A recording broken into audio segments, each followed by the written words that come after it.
quais são as principais diferenças entre trabalhar com uma pessoa jurídica e trabalhar com a pessoa física, fora o fato óbvio de que essas pessoas físicas não se conhecem. Imagino que isso não atrapalhe, mas seja um processo diferente. Quando a gente está falando de pessoa jurídica, a gente tem que ter uma imersão grande dentro da cultura daquela empresa, né? Então a gente precisa entender quais são os valores, como que são os processos daquela empresa, para que a atividade lúdica reflita isso de alguma forma, né? Para que a gente não saia da cultura, né? Para que a gente possa alcançar o objetivo que eles esperam dentro daquela cultura corporativa. Quando a gente está falando de pessoas físicas, a gente não tem essa cultura. A gente está falando de uma diversidade, né? Muito rica, inclusive, né? Sim. E aí a gente tem um ganho muito grande. É óbvio que existe um processo de adaptação, né? Porque é um grupo de pessoas diverso, mas a gente está falando de um ganho grande de relacionamento, né? De pessoas que estão vindo, que tem outras, cada um com uma vivência em atividades diferentes, profissionais de áreas diferentes, mas que estão ali se reunindo com o mesmo objetivo, nesse caso, né, de fevereiro, da gente pensar no processo criativo. E isso tem como já dar uma ideia de como é que ele funciona de fato, assim, não exatamente para não queimar o projeto em si, mas como que existe esse jogo corporativo e como se joga esse jogo, como vocês pensam ele, como que ele funcionou antes e como que ele vai funcionar agora? Tá, a atuação do game corporativo em si, quando vem essa pergunta, a gente pode pensar em diversas possibilidades. Eu vou te falar especificamente como que a gente está pensando nesses cursos abertos e como que a gente vai fazer esse curso para a pessoa física, né? Perfeito. A gente vai ter processos, como a missão do game corporativo é transformar diversão em desenvolvimento, então a gente tem esse processo de jogo, de brincar, e um processo de racionalização. Sim. Então, todo jogo é guiado para que seja despertado aquilo que a gente quer, o objetivo, né, ser atingido, no caso, criatividade, e aí a gente tem processos de racionalização a respeito daquele momento lúdico. Então, a gente joga, e aí a gente racionaliza como que a gente está usando criatividade ali. Como que a gente pode pensar diferente dentro daquele jogo, né? Quando a gente está falando de espaço lúdico, a gente está falando de algo que é desconectado de alguma forma com a realidade, né? Então as pessoas se permitem mais o erro, né? Elas se permitem... não só o erro, mas elas estão mais livres de alguma forma, né? Principalmente quando a gente está falando, né, de um grupo, por exemplo, de profissionais. Se a gente vai falando uma faixa etária de pessoas que já estão no mercado de trabalho. Sim. A gente veste uma certa roupagem para estar dentro do nosso espaço de trabalho, Com né? certeza. E aí, quando a gente está falando do lúdico, isso vai tirando um pouco essas camadas, né? Então, a gente vai para um espaço de brincar, que é um espaço mais livre, né? A brincadeira, ela abre esse espaço, esse leque para algo mais livre, né? E aí, é nesse lúdico que as pessoas vivenciam experiências que a gente vai racionalizando junto com elas. É óbvio que a gente está falando de grupos pequenos, né? Então, Sim. por mais que a gente tenha ali, pode ter um grupo grande de 30, 40, 80, 100, 150 pessoas, a gente tem que trabalhar em pequenos grupos com facilitadores, né? Então, pessoas que são treinadas por nós, que conhecem a metodologia, que sabem o que está sendo trabalhado ali, em qual processo aquilo vai ser trabalhado, para poder conduzir o jogo para desenvolver essas habilidades. Então, conduzir aquele espaço lúdico para que as pessoas vão aos poucos se entregando, tirando essas camadas, né, que a gente veste, e se entregando para a brincadeira para poder realmente chegar no objetivo de desenvolvimento criativo, nesse caso, né? No caso, o curso foca 100% no desenvolvimento criativo. Esse que vai acontecer em fevereiro, sim. Mas esse ano a gente vai ter cursos abertos mensais, e aí cada mês com uma proposta diferente de desenvolvimento. Interessante. Tu tem a referência do Empretec? Sim. Qual é a correlação entre os dois? Para quem não conhece, Empretec é um curso que o Sebrae faz, e ele tem o objetivo de te ensinar a ser um empreendedor.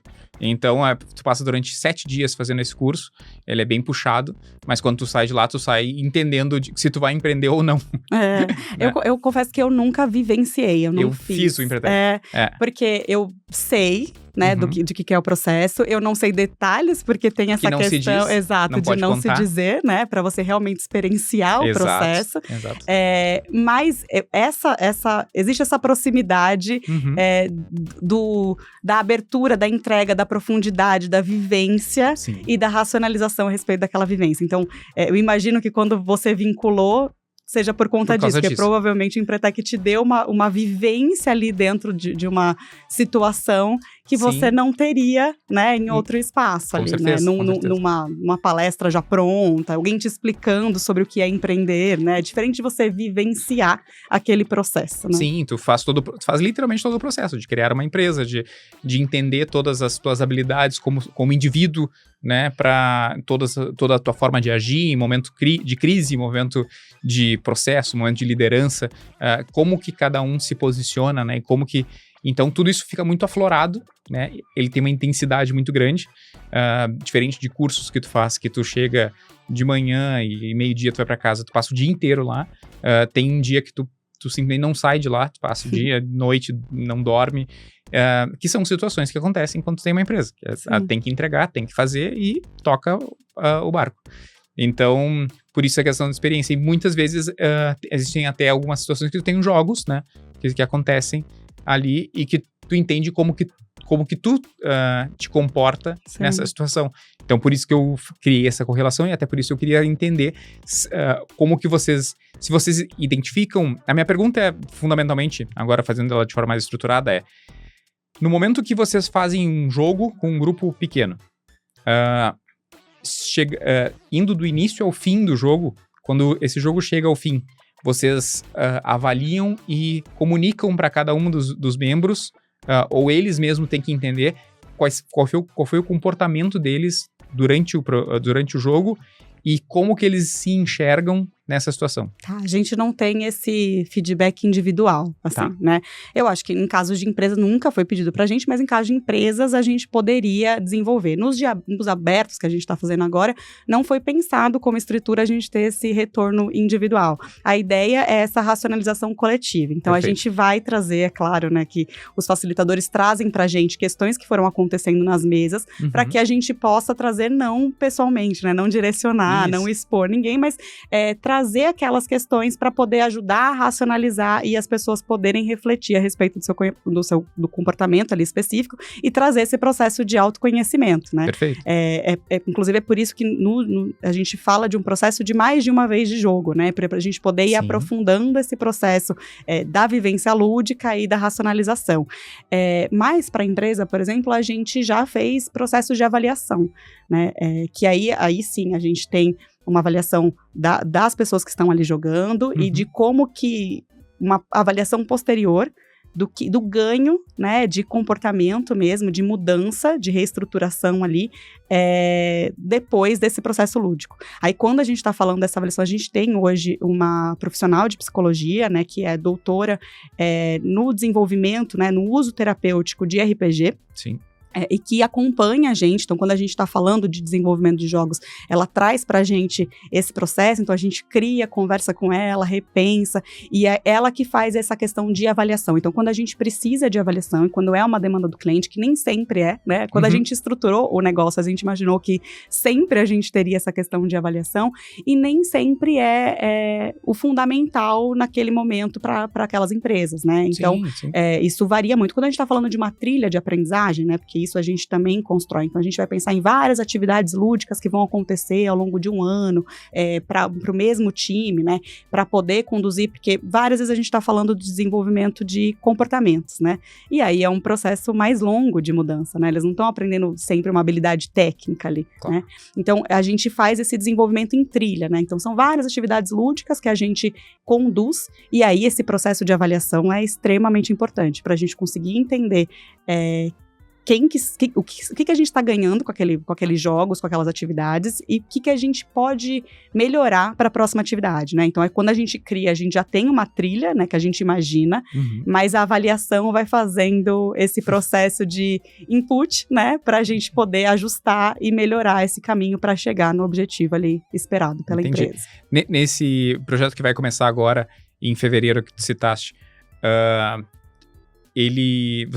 esses loops de jogo, vocês jogam sempre fazem o mesmo jogo mais de uma vez, para que a pessoa vá sendo mais consciente do que está acontecendo, ou vocês fazem jogos diferentes para que...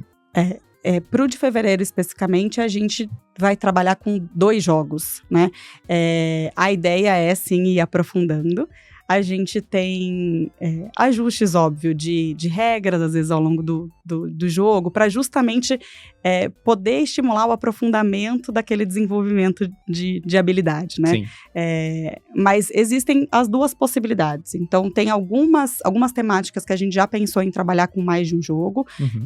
A gente tem sempre um jogo, uma atividade lúdica ali de quebra-gelo mesmo, né? Das pessoas poderem ir tirando essa roupagem, né? Que eu tinha comentado. E entrando um pouco mais nessa possibilidade do brincar, né? Que, por sinal, é uma palavra que eu falo e eu sempre fico, nossa, como que será que está sendo escutada, né? Porque falar de brincar junto com profissional é impressionante como parece que não, né? A gente desvincula, né? São espaços diferentes, né? Acho que a palavra brincar leva muito ao infantil. Isso. E daí, como o brincar é infantilizado, o infante não trabalha.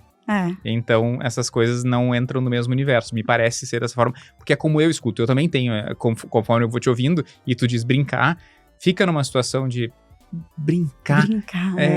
É meio pesado, entende? Tipo assim, realmente, eu usaria outra palavra, assim como eu falei do Empretec, que a gente faz alguns exercícios, alguns jogos, mas nunca o brincar.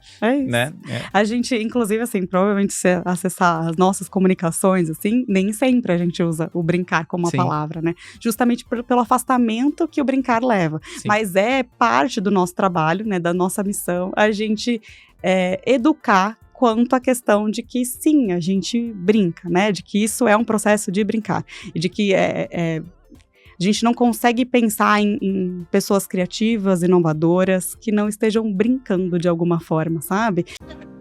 O algoritmo tá de olho em você. Se não curtir, comentar e compartilhar, ele vai achar que você gosta de vídeos ruins e começar a recomendar uns conteúdos bem duvidosos. E a gente não quer isso, né?